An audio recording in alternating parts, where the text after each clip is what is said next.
Good morning students, welcome to Shri Radha Vallabh academy. बच्चों, आज हम अपना ग्रामर का फर्स्ट चैप्टर पढ़ेंगे, गद्य की विधाएं। ठीक है, गद्य क्या होता है पहले आपको ये पता होना चाहिए।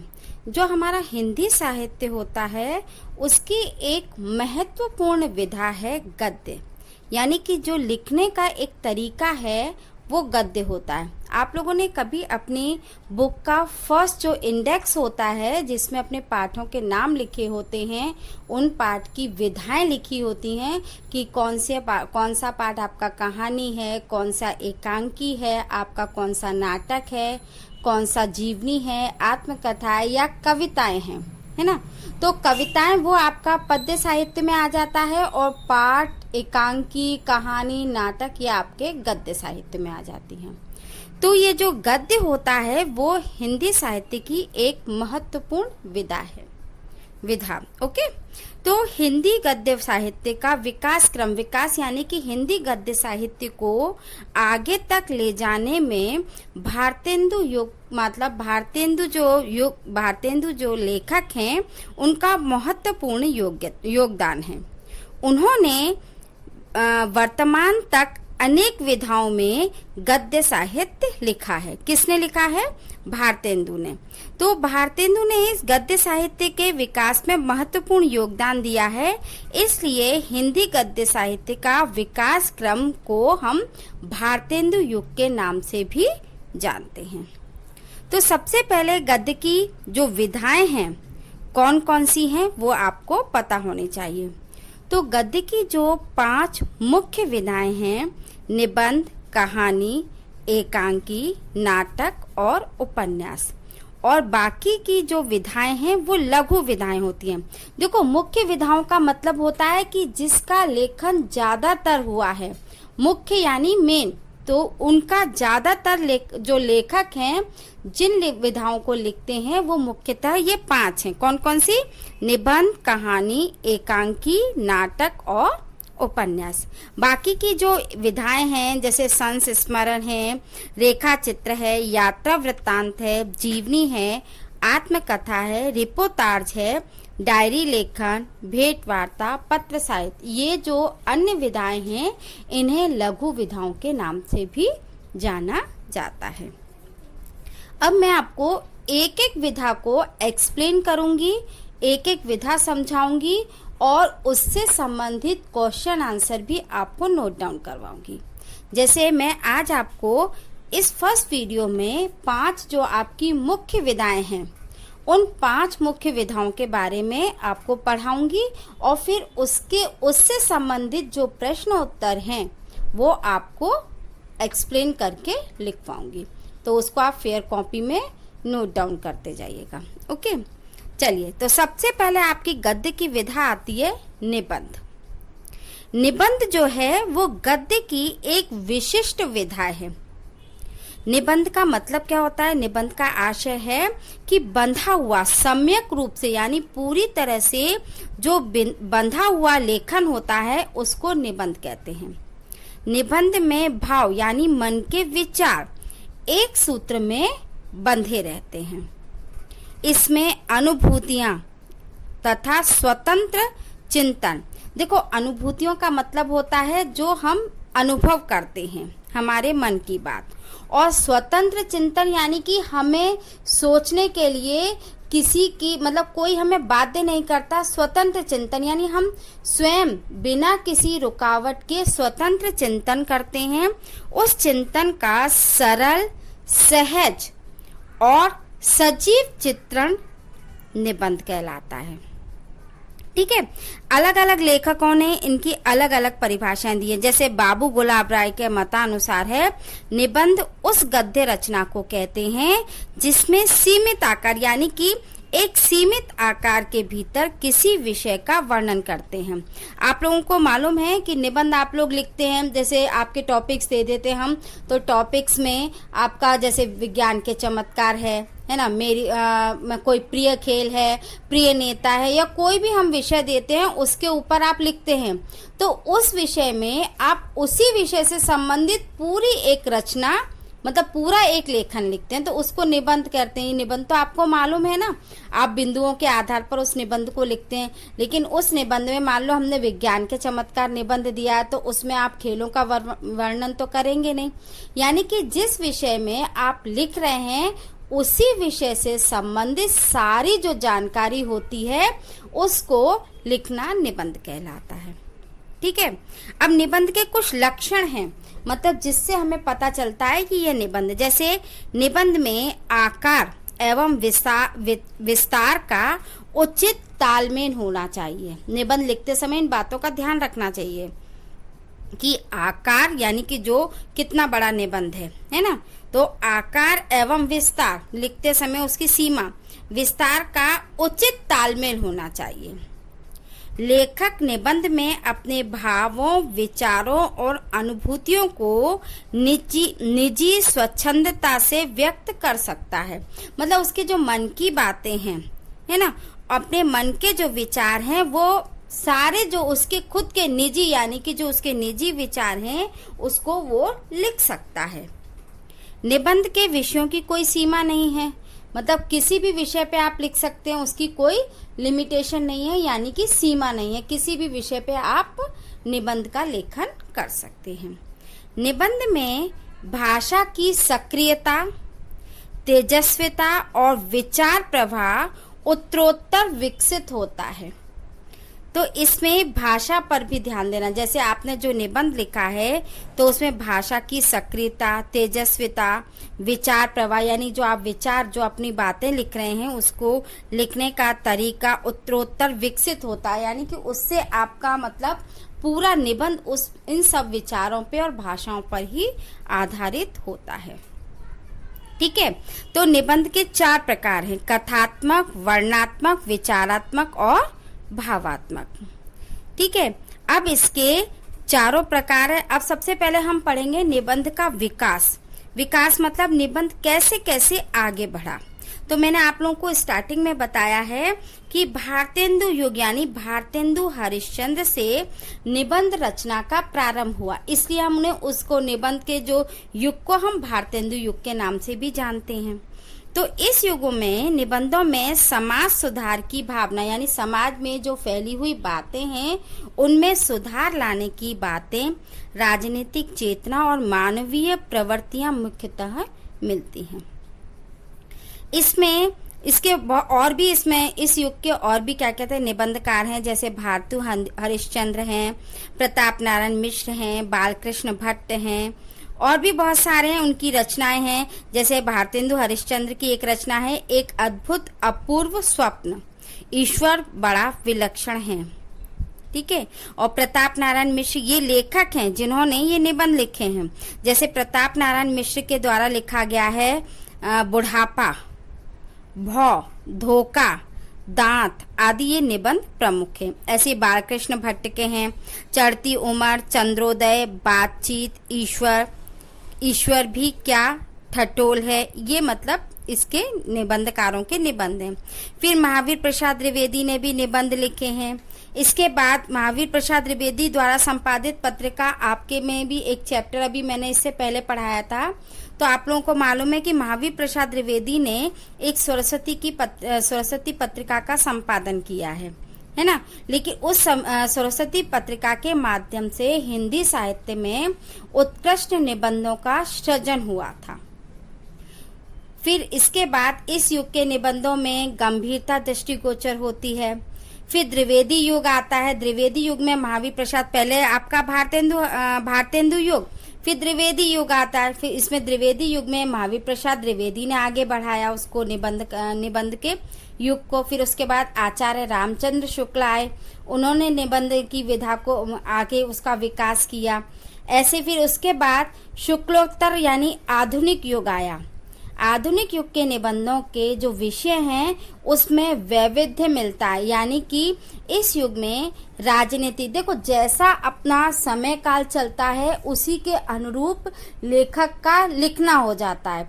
जैसे अब अपना आधुनिक युग आया तो आधुनिक युग के जो विषय हैं उसमें परिवर्तन आ गया, उसमें राजनीति आ गई, सामाजिक आ गई, आर्थिक और ललित निबंधों की प्रचुर मात्रा उसमें मिलने लगी, यानी उनका सृजन होने लगा। फिर इस युग के जो निबंधकार हैं आचार्य हजारी प्रसाद द्विवेदी हैं, राहुल सांकृत्यायन हैं, रामवृक्ष वैनीपुरी हैं, महादेवी वर्मा, नंद दुलारे वाजपेयी, विद्यानिवास मिश्र, रामविलास शर्मा आदि इसके लेखक हैं। तो अब हमने जो निबंध का विकास पढ़ा कि सबसे पहले भारतेंदु यानी भारतेंदु हरिश्चंद्र ने, फिर उसके बाद महावीर प्रसाद द्विवेदी आ गए, तो द्विवेदी युग स्टार्ट हो गया। फिर आचार्य रामचंद्र शुक्ल आ गए, तो उन्होंने फिर आगे बढ़ाया। उसके बाद आधुनिक युग आ गया। आधुनिक युग में फिर आधुनिक युग के जो निबंधकार हैं, जो रामवृक्ष वैनीपुरी, महादेवी वर्मा, इन लोगों ने निबंध की विधा का विकास किया। तो इस तरह से निबंध का विकास हुआ। अब आपको समझ में आ गया निबंध क्या होता है। यानी कि देखो, हर एक टॉपिक में से छोटे छोटे क्वेश्चन के आंसर आएंगे बोर्ड में। जैसे हो सकता है आपसे निबंधकार की रचनाएं पूछ ली जाएं, उसका विकास पूछ सकते हैं, या फिर उनके निबंध के कौन कौन से लक्षण होते हैं, इन सब के बारे में पूछ सकते हैं। ठीक है, अब हम आगे बढ़ते हैं। अब अपना सेकंड टॉपिक है कहानी। कौन सा है? कहानी। तो कहानी में मानव जीवन के किसी एक पक्ष का मनोहारी चित्रण किया जाता है। आप लोगों को मालूम है, आपकी नानी दादी कहानियां सुनाती हैं, तो कहानी में कोई ना कोई स्टोरी होता है, कोई एक ही बात पे मतलब एक बात आप लोगों को मालूम है, हर एक कहानी की कोई ना कोई शिक्षा होती है। तो उसी शिक्षा को देने के लिए उसी पर आधारित कहानी होगी। तो जो कहानी है वो मानव जीवन के किसी एक पक्ष का मनोहारी चित्रण होता है। प्रमुख कहानीकार अपने मुंशी प्रेमचंद जी हैं, है ना। इन्होंने कहानी को बहुत आगे तक लेके गए। उन्होंने बहुत सारी कहानियां लिखी हैं।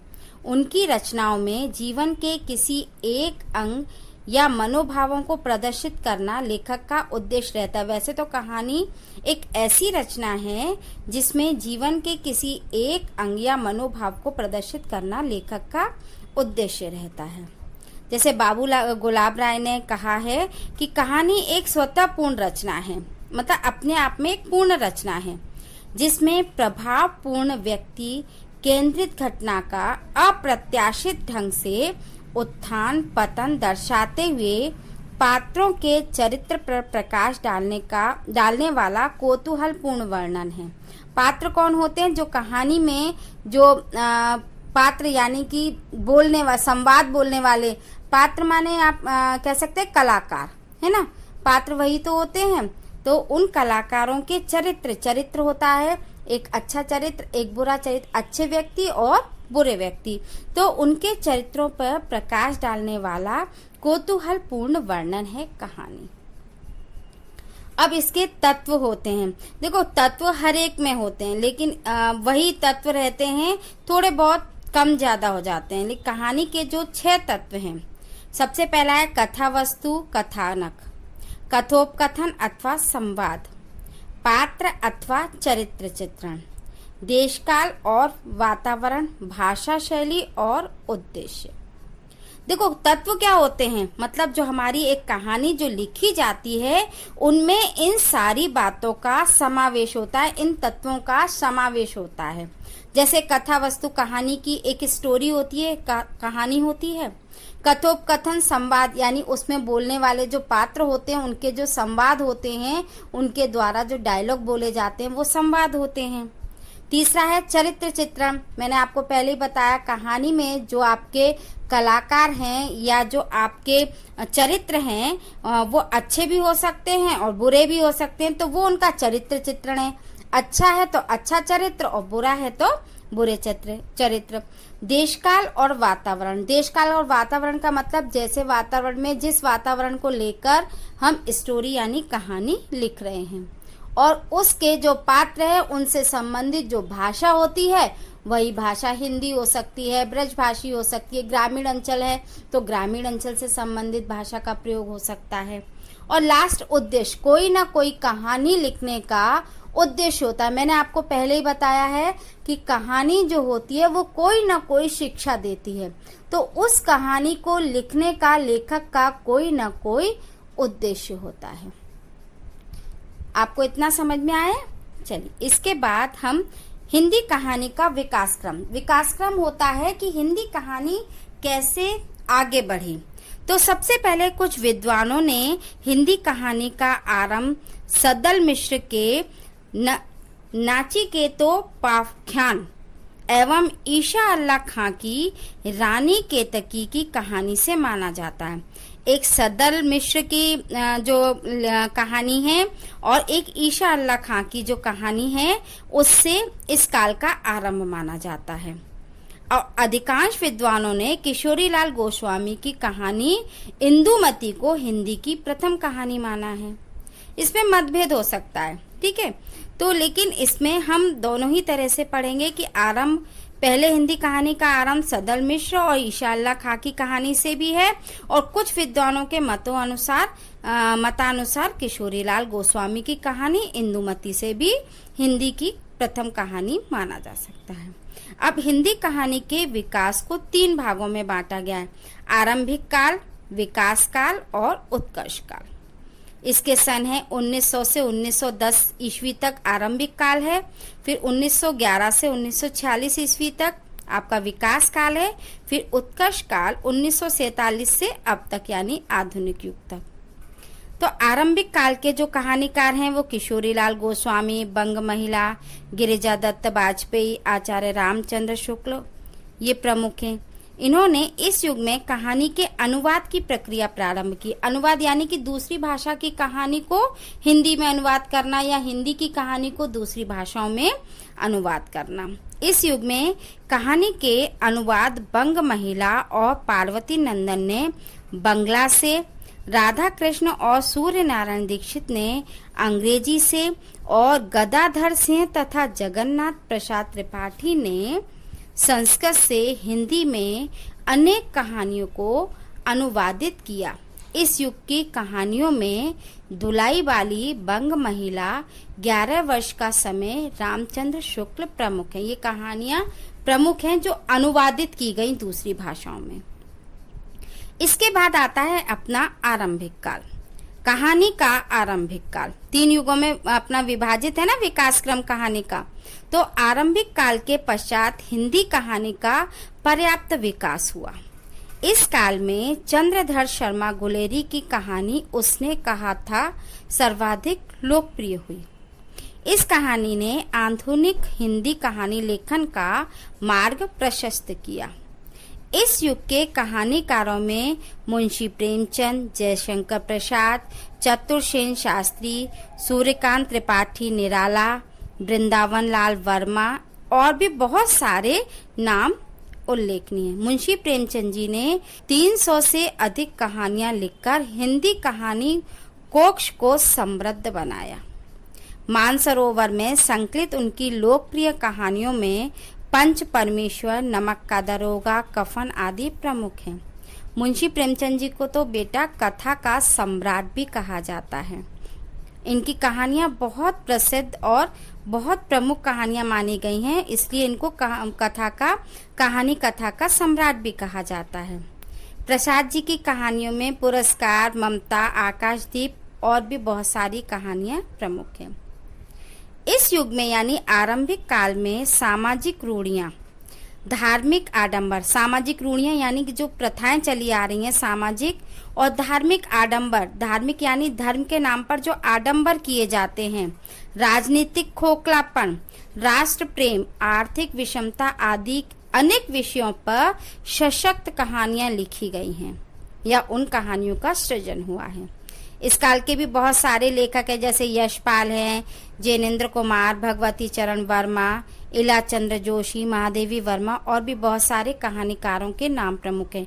हर एक कहानीकार, निबंधकार, हर एक के आपको लेखक और उनकी रचनाएं जरूर याद करनी है, क्योंकि छोटे छोटे क्वेश्चंस आपके ऑब्जेक्ट टाइप में या वन वर्ड क्वेश्चंस में एग्जाम में आते हैं, इसलिए आपको बहुत ध्यान से पढ़ने की ज़रूरत है। तो इसके बाद आपका जो हिंदी कहानी का तीसरा जो काल है, उत्कर्ष काल। ठीक है, उत्कर्ष काल में कहानी में कुछ नई प्रवृत्तियां सामने आई। आंचलिक कहानियां और नई कहानी इस दृष्टि से विशेष उल्लेखनीय है। आंचलिक यानी कि अंचल में, मतलब अपने अपने स्थानों पे जो कहानियां होती हैं वह ज्यादातर उल्लेखनीय रही है उत्कर्ष काल में। इस युग की कहानियों में भोगा हुआ यथार्थ, नारी चेतना, मनोविश्लेषण का सूक्ष्म विवेचन यानी बहुत ही सूक्ष्मता से विवेचन मिलता है। इस काल के कहानीकार भी हैं कमलेश्वर, राजेंद्र यादव, फणीश्वर नाथ रेणु, शिवानी, मन्नू भंडारी, मोहन राकेश, अमरकांत। ये कहानीकार इस युग के हैं। किस युग के? उत्कर्ष काल के। तो बच्चों, आज मैंने आप लोगों को हिंदी साहित्य के जो हिंदी की गद्य विधाएं हैं उसकी जो प्रमुख विधाएं हैं, प्रमुख विधाओं में से 2 विधाओं का उल्लेख किया है, निबंध और कहानी। ऐसे धीरे धीरे हम एक एक कहानी का विस्तार पूर्वक उसको पढ़ेंगे और उसके फिर क्वेश्चन आंसर नोट डाउन करेंगे। तो आज मैंने आपको 2 पढ़ाए हैं, आप अब इसको रीडिंग करिए और इनके जो लेखक हैं उनकी रचनाएं, उनका विकास क्रम, कहानी के तत्व, ये जो छोटे छोटे क्वेश्चंस हैं इसको आप अच्छे से क्वेश्चन के आंसर्स को याद करिए।